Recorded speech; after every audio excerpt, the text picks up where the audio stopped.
আমার দ্বারা বারবার গুনার কাজ হয়, আবার অনুতপ্ত হই, আবার গুনার কাজে লিপ্ত হই, এখন আমার করণীয় কি?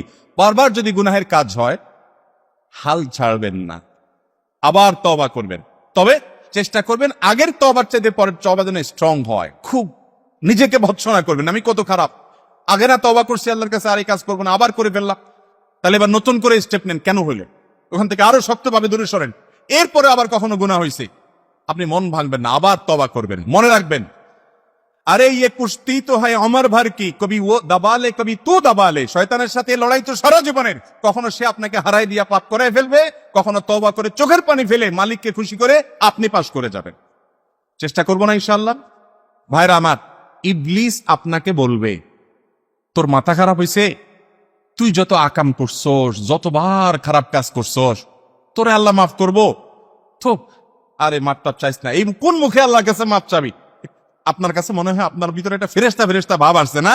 ওইটা শয়তানি ভাব। শয়তান আপনাকে নিরাশ করছে, আপনি শয়তানকে বলবেন, না, তোমার এই ফোন দিতে আমি পা দিচ্ছি না।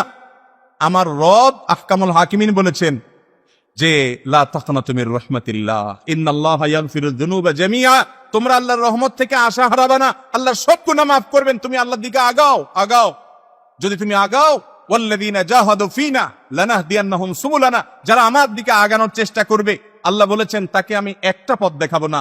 লানাহদিয়ান্নাহুম, লামে তাকিদ, নুনে তাকিদ, ফাকিরা, তিনটা তাকিদ দিয়ে আল্লাহ বলছেন অবশ্যই আমি তাকে একটা রাস্তা দেখাবো না। সে আমার দিকে আসা শুরু করলে আমি বহু রাস্তা খুলে দিব তাকে। যুবকরা গুনাহ ছেড়ে আল্লাহর দিকে আসবো তো ইনশাআল্লাহ? সৎ সাহস করব।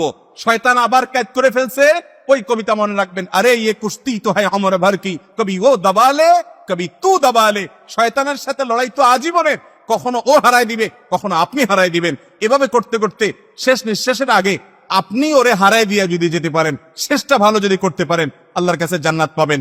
অতএব নিরাশ হওয়া যাবে, কিন্তু তার মানে আবার এই না যে আপনি মনে করলেন ঠিক আছে, তাহলে হুজুর বলছে আকাম করতে থাকবো, তওবা করতে থাকবো, আশাও ছাড়া যাবে না, পাপও ছাড়া যাবে না। ভাই, সেটা বলা হয় নাই। আপনার কাছে মলম আছে, কাটা জায়গা লাগাইলে সাথে সাথে রক্ত বন্ধ হয়ে যায়। এই জন্য ঠান্ডা মাথায় ছুরি নিয়ে আপনি হাত কেটে মলম লাগাবেন না। কেটে গেছে তখন লাগাবেন। অতএব পাপ হয়ে গেছে তখন তওবা করবেন। ঠান্ডা মাথায় জেনে শুনে পাপ করলে সেটা আল্লাহর কাছ থেকে মাপ পাওয়া বড় কঠিন। তারপরও নিরাশ হওয়া যাবে না, আল্লাহর কাছে মাপ চাইতে হবে, লজ্জিত হবে, ভর্ৎসনা করতে হবে নিজেকে, শাসন করতে হবে নিজেকে, গুনার পরিবেশ ছেড়ে আসতে হবে, সংগ্রাম করতে হবে, সৎ সাহস করতে হবে।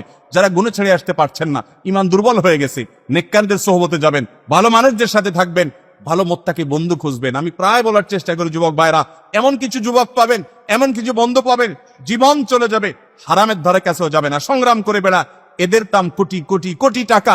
এরকম বন্ধু পাইলে আঁকড়ে ধরেন, তাদের সান্নিধ্যে থাকেন, দেখবেন গুনাহের প্রবণতা দূর হয়ে গেছে ইনশাআল্লাহ। আল্লাহ আমাদের ভাইদেরকে গুনাহ থেকে, আমাদের সবাইকে গুনাহ থেকে বেঁচে থাকার তৌফিক দান।